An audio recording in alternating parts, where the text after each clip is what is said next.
Today we're going to talk about isosceles and equilateral triangles, section 4.8. Who can remind me what an isosceles triangle means again? Two equal sides. Equilateral triangle is? All sides are equal. Okay, very good. So we're going to talk about some properties dealing with both isosceles and equilateral today. For instance here, isosceles triangles. An isosceles triangle states that two sides are congruent, right? Well, we know that already. What this says, though, if the two sides are congruent, the opposite angles are also congruent. Alright, so isosceles triangle theorem states that if two sides are congruent, the opposite angles are also congruent. And then the converse of that is just the flip. If my two angles are congruent, what do you think the two sides are? Yeah, they're also congruent. So the opposite sides are congruent, the opposite angles are congruent in an isosceles triangle. Alright, so let's look at the example down here. If it gives me an isosceles triangle like it does, what do I know about the opposite angles? They're congruent. So what would I have to do to solve for x there? I would set them equal to each other and solve for x.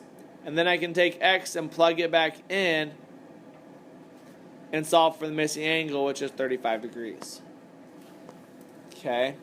So again, the property states here that the opposite angles of the isosceles triangle, of the congruent sides of an isosceles triangle, are congruent. So let's look at an example here. Number 1. It says find each angle measure. So I first want to find angle C here. So I want to find angle C. Now it is an isosceles triangle. So what do I know about the opposite angles? They are? Okay. I know one angle is 78. How can I find the other two angles? Ty, what are you thinking? You take 78 minus 180 and then divide it by 2. Yeah, I'd take 180 minus 78. Because that would give me what the other two angles have to be, right? So 180 minus 78, and that gets me, what's that, 102? And then I take that divided by 2, and Ty, why again am I dividing that by 2? Because they're going to be equal, right? So basically I'm cutting it in half, and that gets me what time? Nice job, sir, 51 degrees. Number 2, same idea. I want to find the measure of angle Q. I have an isosceles triangle. What do I know about the opposite angles on the isosceles triangle, Katie? What do I know about those two? So how would I solve that, Katie? 180 minus 86 and divide that by 2. So Katie, what would I get for an answer here?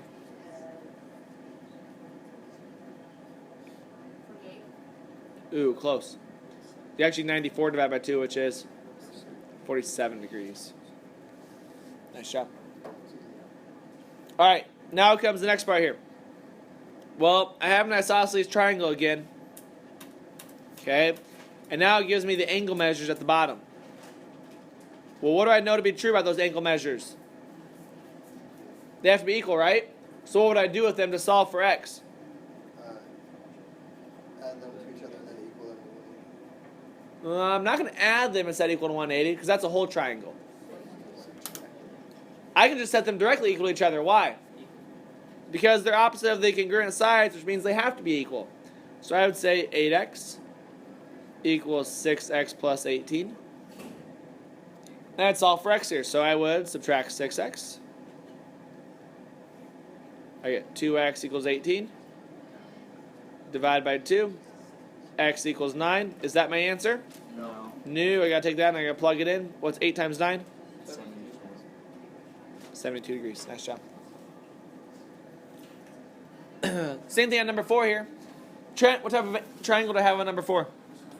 It's an isosceles triangle. Great. So what do I know about the opposite angles of those congruent sides, Trent? Equal. So what would I do to solve for x? 2x equals x plus 30, right? So I get x equals what, Trent? I plug 30 in. What do you get for m, Trent? Well, if m is 60 and now n is 60, what's L going to be? What really type of triangle is this? This is really an equilateral triangle. Nice job. Alright, next part here. Let's talk about equilateral triangles. For instance, if a triangle is equilateral, then it's equiangular. Well, we knew that already, right? If all the angles are the same, what about all the sides? They're also going to be the same. And the opposite says the same thing. If the triangle is equiangular, then it's equilateral. So if all the angles are the same, the sides are the same. Okay, makes sense. So for instance, let's say it gives me that the triangle down below here is equilateral. If it's equilateral and I want to solve for x, so I want to solve for x at this angle. Well, what would angle V have to be if it's equilateral triangle? 60. Angle V has to be 60. So what would I set that expression up equal to? 60. Yeah, I'd say 7x plus 4 equals 60. And from there I can solve for x. So again, it's taking these properties of triangles that we've learned and now solving for different parts of them. So let's look at number 5. I want to find n. First off, what type of triangle do I have here? Audrey, what type of triangle do I have at number 5?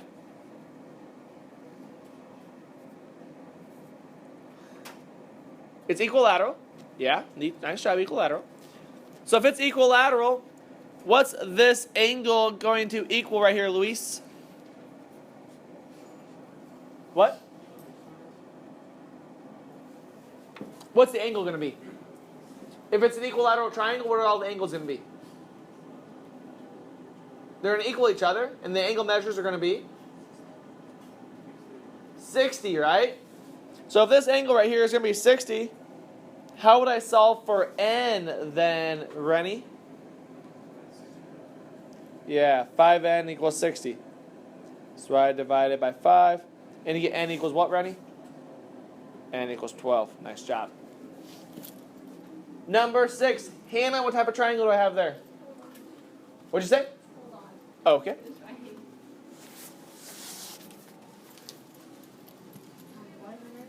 So number 6, what type of triangle would you say that is?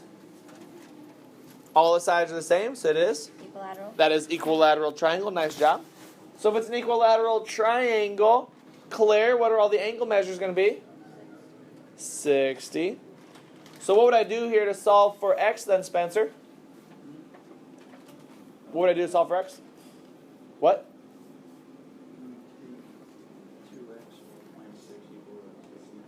2x minus 6 equals 60. Nice job. And when I do that, then I'm going to get x equals what, Katie? 33. X equals 33. Nice job. All right, next part here, 7. Tyler, what type of triangle do I have on number 7? Equilateral. How do you know it's equilateral? All that gives me angle measures. Well, it's equiangular. Yeah, it's equiangular, which means it has to be equilateral, right? Mm-hmm. So what would I do here to find my side lengths, Tyler? Just put them equal to each other. Yeah, I'd put them equal to each other. So I'd say 9r equals 5r plus 8. Can anybody tell me why I did not say 9r equals 60? Why would that not work? Because it's on the outside. Because I'm talking about side lengths now, not angle measures, right? Yeah. Very good. So side lengths, they can always be different sides, right? It's the angles that are kind of those different. It has to be 60 and equilateral. So yeah, I said 9r equals 5r plus 8. When I do that, I get r equals 2. I plug that in. And what's VT going to be then, Tyler? 18. 18. Nice job. All right, very last one, number 8. McCoolidge. What type of triangle do I have here? How do you know it's equilateral?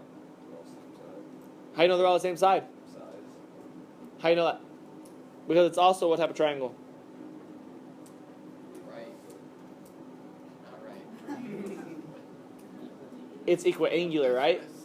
I hear right triangle. Because it's equiangular, it's equilateral. So what would I do with my two expressions here, Brock? Set them equal to each other. So y plus 10 equals 4y plus 1. When I do that, Becca, I'm going to get y equals? Y equals what? 3. And then I plug that back in, and my side length's going to be what, Becca?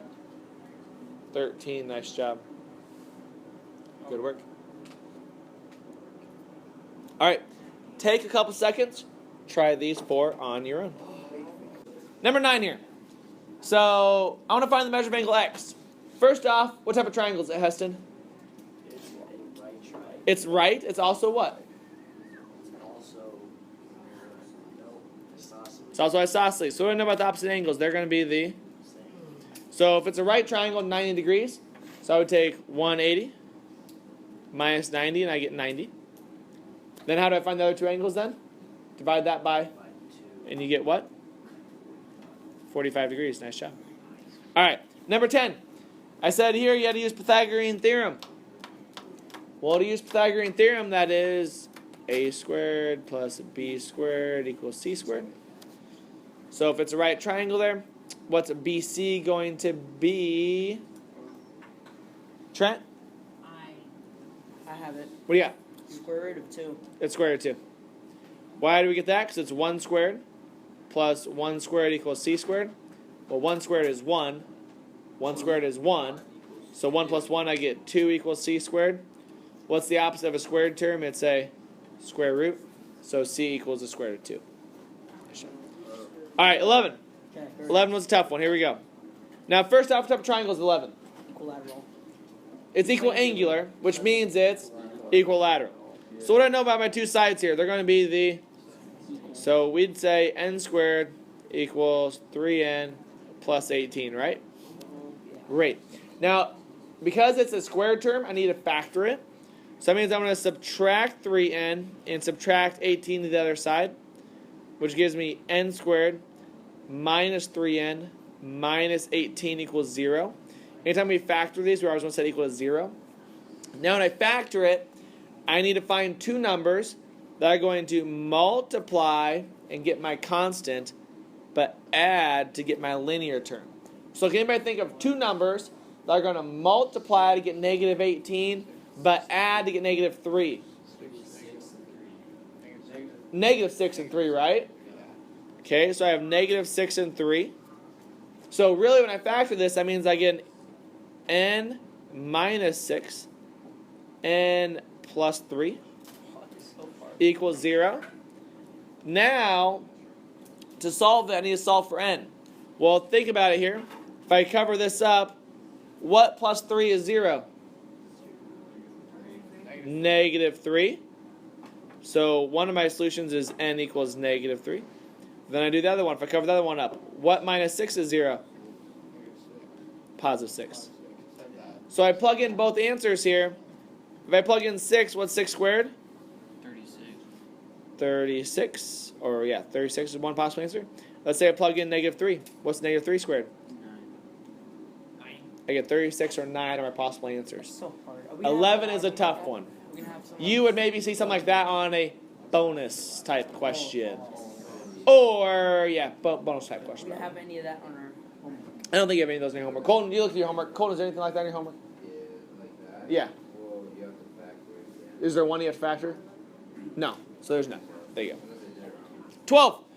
12. What's the key to problem like number 12 here, Brock? What do you know? It's right in the middle. Nice job, Caden. Vertical angles. Vertical angles are always what? Caden? Yeah. They also across each other. They're also always what? Congruent. So that means this angle over here has to be 28 degrees. Well, how can I find angle K then? Subtract from 180 and divide by 2, right? 76 degrees. Okay, 76 degrees. Nice job. Last but not least, try these 4. Now, first off, before you just try them, 13, you do get a fraction or decimal answer. Okay? 14, you got to do some work on. Kind of think of your properties we learned about today. 15, you're putting everything together we've talked about a lot this year. And 16, same idea. All right?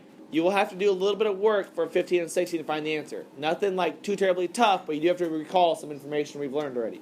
Take a couple seconds, try these 4 on your own. All right, so let's look at number 13. First off, Brock, what type of triangle do I have on 13? It's equilateral triangle. Nice job. So what would I set through 30t plus 20 equal to, Brock? Yeah, I'd say 30t plus 20 equals 60. And now I solve. And when I solve that, I get t equals 4 over 3 or 1.3, repeating either way you work that out. How would you get 4/3 out of 1.3? It is 4/3.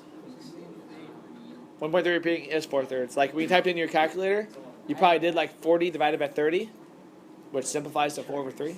Yeah. No. Yeah. 14. Now, what do you notice about 14? What type of triangle is it first off? Isosceles. So, if S is 3.5n, what's T going to be? Yeah, that's going to be 3.5n as well, because isosceles, opposite angles are the same. So I would say 3.5n plus 3.5n plus 11n, and now set that equal to 180. 18n equals 180, or n equals 10. Nice job. I know 15. I didn't. Now, 15. Quinn. I want to find angle A. You gotta know some information here first, though, Quinn. The triangle on the right, what type of triangle is that, Quinn? Equilateral. So all the angles are what? Equal.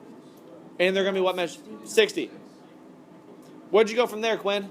You take what's the line that equals 180. I have a line, 60, 120, and then so this angle has to be 120. yeah, And now I have what type of triangle here? it's the Isosceles, right? So what's A going to be then, Quinn? 30. Nice job. That's a great job to work that out. And 16, putting it all together again. I have two isosceles triangles. Okay. First, I need to find the two base angles of those isosceles triangles. Could we do that? Yeah. Yeah, what are the two base angles going to be? What about the one on the left here? I want to find the two base angles. What would either of those angles be? Anybody? 52. 52. Nice job.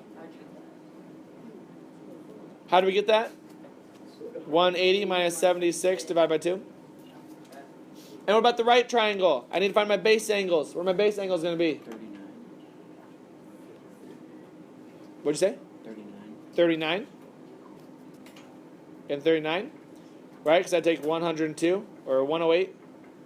Yeah. Oh, not 108. 180 minus 102 divided by 2. Now, if I look down here, I have a line. How many degrees is the line? A lot. 180. 180. So how would I find x? It's vertical. No, it's not. 180 minus 52 minus 39. And when I do that, I get an angle of what, Katie? Anybody? 180 minus 52 minus 39? I'm gonna do my close.